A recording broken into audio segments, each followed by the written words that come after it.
LeBron, just want to check in on the ankle. Not to, have to have that be the thing we talk about every time, but just how did it feel coming off of that game and all those minutes and a couple of days later here? Oh, I'm good. Ready to go on Sunday. All right, LeBron, what is you think the most important thing in this matchup? Chris's game pretty well. Obviously, you didn't face them a couple times, especially the last time when AD went off. What's at the top of that scouting report when you break down the film on this Phoenix Suns squad? First, just the respect factor. They're the number 2 team in the league for a reason. Won 51 games, and there's a reason because of that. It's because they've surrounded CP and Book with a supporting cast that's been playing at a high level all year. And they got a great big 3, and CP, Book, and Aiden, and the rest of those guys they're starring their role, and we got to be able to understand that and match that. So we're looking forward to the challenge. Dave?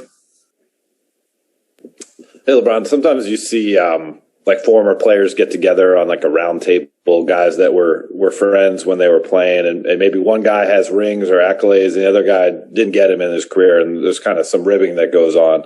What's the dynamic like with you and Chris? Obviously, the respect factor, we all see it and know it. Do you ever, poke him or rib him about the fact that you have the rings and he hasn't earned one in his career? Nah, I think you know me by now. I think that's not in my trait.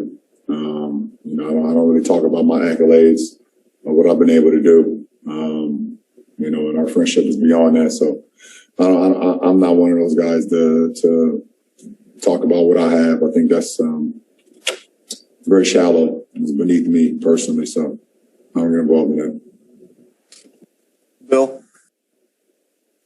Kind of a two-parter here, LeBron. Have you and Chris, I would assume, been talking a little bit over the last couple of days since you guys earned the 7th seed? And is there anything you could share from those exchanges now that you guys are finally going to have a playoff series? And then 2, what's this chess match going to be like between the two of you? And how fun will it be for you to try to outwit him? And I know it's a whole team, but to try to go head-to-head and mind-to-mind with him over potentially 7 games. Well, it's going to be comparable to playing against Rondo in the series, playing against Draymond in the series.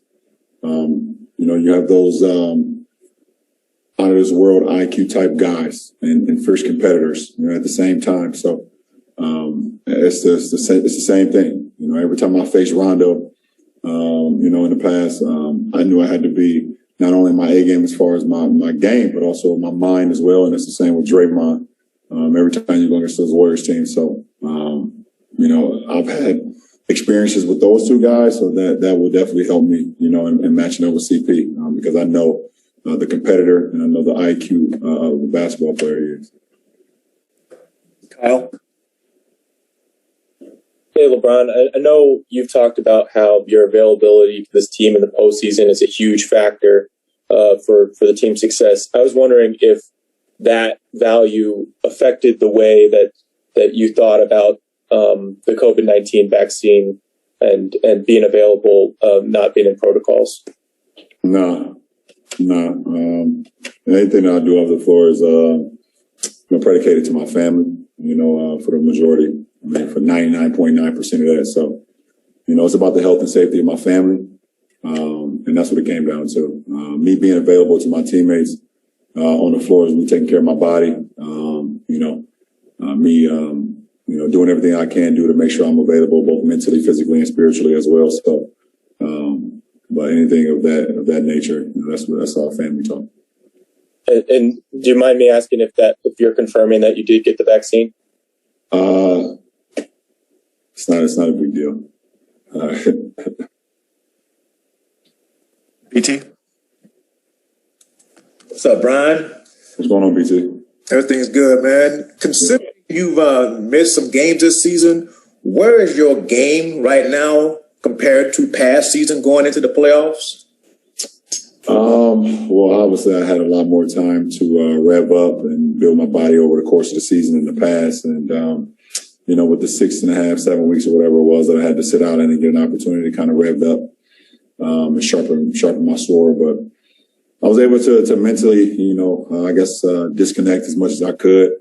Obviously for me, it's very stressful watching our games, knowing how much I can help the ball club and not actually being out there. So as far as like mental break, I didn't get much of that because I just wanted to be available to my guys and I couldn't. But I mean, I'm ready. I'm prepared mentally. My game will continue to improve as the games go on.